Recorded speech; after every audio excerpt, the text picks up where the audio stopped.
Hello children, today I will explain you the third chapter of Bio Kingdom Classification Part 2. Classification of animals. We have already studied that classification simplifies the study of so many organisms present on the earth. Some organisms have a backbone and some do not have a backbone. Those organisms that have a backbone or vertebral column, they are called as vertebrates, and those that do not have a backbone or vertebral column, they are called as invertebrates.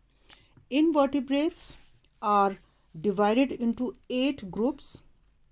The groups are called phyla: Porifera, Cnidaria, also known as Coelenterata, Platyhelminths, Nematoda, Annelida, Mollusca, Arthropoda and Echinodermata. We will study about each one of them. We will begin with Porifera. Phylum Porifera consists of simplest multicellular animals which are commonly known as sponges. They are called Porifera because their body surface bear many pores through which the water enters, and there is one large pore on top of the body through which the water flows out. Examples are Cycon, Euspongia, etc. Next is Cnidaria or Coelenterata. Phylum Cnidaria includes aquatic animals which are mostly found in marine water. They have slender thread-like tentacles that surround their mouth. The tentacles have poisonous stinging cells for catching prey. Examples include jellyfish, sea anemone, etc. Next is Platyhelminths or flatworms. Phylum Platyhelminths consists of worms that have got flat bodies and unsegmented bodies. These worms are also called as flatworms. The body is bilaterally symmetrical, which means if the body is cut along a single plane only, the body will be divided into two equal halves. Example: tapeworm and liver fluke. Next is Nematoda or roundworms. Animals belonging to phylum Nematoda are long, cylindrical, unsegmented worms. They are commonly called roundworms or threadworms. They are the first simplest group of animals to have a complete alimentary canal with separate opening for taking in food and removal of undigested waste matter. Their bodies are also bilaterally symmetrical. Examples are Ascaris and hookworm. Ascaris and hookworm, they are parasites in human intestines.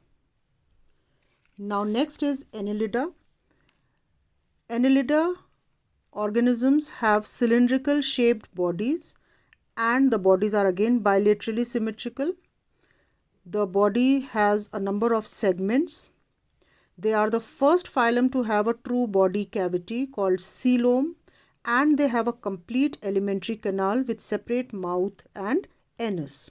They have a special structure for locomotion called setae, and they respire through gaseous exchange from their body surface. Examples are earthworm, leeches, etc. Mollusca or soft animals.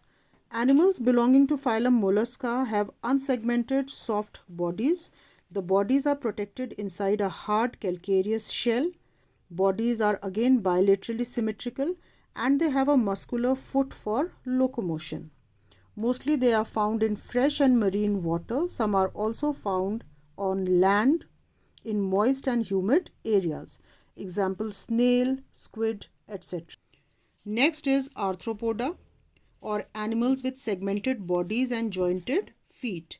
Phylum Arthropoda constitutes about 82% of the total animal kingdom. Animals belonging to this phylum have a segmented body which is divided into head, thorax and abdomen. Their bodies are protected by a hard exoskeleton. Exoskeleton means the skeleton is outside their bodies for the protection of their body. They have special sensory organs called these antennae, and they have compound eyes. Examples: scorpion, centipede, etc. Echinodermata. They are also called as spiny skinned animals. These animals are exclusively found in marine water.